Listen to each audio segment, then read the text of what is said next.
Hi dears, welcome back to my YouTube channel. അപ്പോൾ ഇതേ നമ്മളിന്ന് അങ്കണനാമം കാണാൻ പോവാണ്.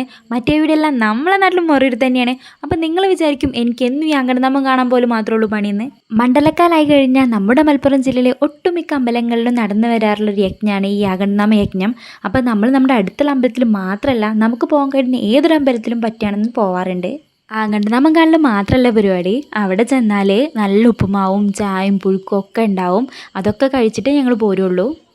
കഴിഞ്ഞ ആഴ്ച ഞാൻ ഇതേപോലെ അങ്കണ്ടനാമത്തിന് പോയപ്പോൾ ഇട്ടിട്ടൊരു സ്റ്റോറി കണ്ടിട്ട് എൻ്റെ ഫ്രണ്ട് എന്നോട് ചോദിക്കുകയാണ് ഇതെന്താ പരിപാടി എന്നുള്ളത്. അപ്പോൾ അവൾക്കൊന്നും ഇത് അറിയില്ല, അവൾ ആലപ്പുഴയാണ് സ്ഥലം. അപ്പോൾ അന്വേഷിച്ചപ്പോൾ മനസ്സിലായത് ആലപ്പുഴ ജില്ലയിലൊന്നും ഈ അങ്കണ്ടനാമം ഇല്ല എന്നുള്ള കാര്യം. ഈ അങ്കണ്ടനാമം കൂടുതലായിട്ട് കണ്ടുവരുന്നത് നമ്മുടെ മലപ്പുറം ജില്ലയിലാണ്. ഇപ്പോൾ ചില ജില്ലകളിലൊക്കെ ഉണ്ടെന്ന് കേൾക്കുന്നുണ്ട്. ഇവിടെ മലപ്പുറം ജില്ലയിൽ 50-ൽ പരം വർഷമായി അങ്കണ്ടനാമ യജ്ഞം തുടങ്ങിയിട്ട്. ഞങ്ങളവിടെ എത്തിയപ്പോഴേക്കും നല്ല തിരക്കായിരുന്നു. നമ്മുടെ നാട്ടിൽ തന്നെ ആയതുകൊണ്ട് അറിയുന്ന ഒരുപാട് ആൾക്കാരുണ്ടായിരുന്നു. അപ്പോൾ അവരോട് കുറേ നേരം സംസാരിച്ച് നിന്ന് ഞങ്ങൾ ചവിട്ട് കാണാൻ പോയി.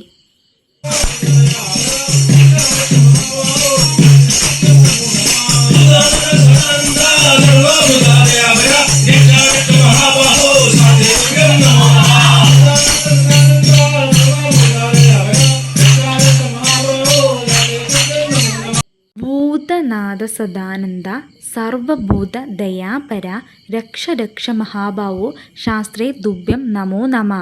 ഇതാണ് കേട്ടോ ഇതിൻ്റെ വരികൾ.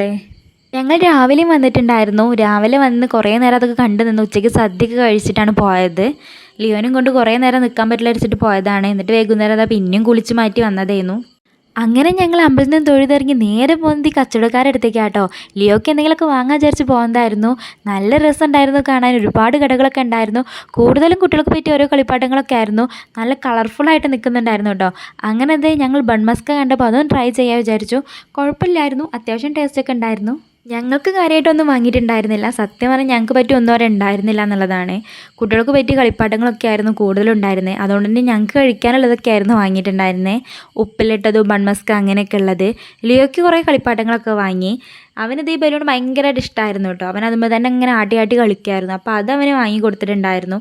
പിന്നെ അതുമ്പോൾ ഇങ്ങനെ കളിക്കുമായിരുന്നു. അപ്പോഴാണ് ഐസ്ക്രീം വണ്ടി കണ്ടത്. അപ്പോൾ ഞങ്ങൾ ഐസ്ക്രീം കഴിക്കാൻ വിചാരിച്ചു. അങ്ങനെ ഞങ്ങൾ റെഡ് വെൽവെറ്റായിട്ട് ഓർഡർ ചെയ്തത്. റെഡ് വെൽവെറ്റ് ഇതുവരെ കഴിച്ചിട്ടുണ്ടായിരുന്നില്ല. സത്യം പറഞ്ഞാൽ റെഡ് വെൽവെറ്റിൻ്റെ കളറൊന്നും അല്ലായിരുന്നു, പക്ഷെ നല്ല ടേസ്റ്റ് ഉണ്ടായിരുന്നു കേട്ടോ. അപ്പോൾ ലിയോയ്ക്ക് ഇതാ ജസ്റ്റ് ഒന്ന് ടേസ്റ്റ് ചെയ്യാൻ മാത്രം കൊടുത്തു. അങ്ങനെ ഞങ്ങൾ അവിടെയുള്ള എല്ലാ കടകളിലും കയറി ഇറങ്ങി ലിയോയ്ക്ക് വേണ്ടതൊക്കെ വാങ്ങിക്കൊടുത്ത് ചായയും പുഴുക്കൊക്കെ ഉണ്ടായിരുന്നു. അപ്പോൾ അതൊക്കെ കഴിച്ചിട്ട് ഇതേ വീണ്ടും ഇത് കാണാൻ വേണ്ടിയിട്ട് ഇങ്ങോട്ട് തന്നെ പോകുന്നു കേട്ടോ. ഇതൊക്കെ കണ്ട് നിന്നിട്ട് കുറേ നേരം കഴിഞ്ഞിട്ട് പോകാമെന്ന് വിചാരിച്ചാണ് പോകുന്നത്. പക്ഷേ ലിയോ ഭയങ്കര അലമ്പാക്കി. അപ്പോൾ എത്രയും പെട്ടെന്ന് വീട്ടിലോട്ടൊന്നും പോകേണ്ടി വന്നു കേട്ടോ. അപ്പോൾ അതേ ഇന്നത്തെ വീഡിയോ ഇത്രേ ഉള്ളൂ. അപ്പോൾ ഇനി മറ്റൊരു വീഡിയോ ആയിട്ട് കാണാം. അപ്പോൾ ഇഷ്ടമായെന്നുണ്ടെങ്കിൽ ലൈക്ക് ആൻഡ് സബ്സ്ക്രൈബ് ചെയ്ത് സപ്പോർട്ട് ചെയ്യാം.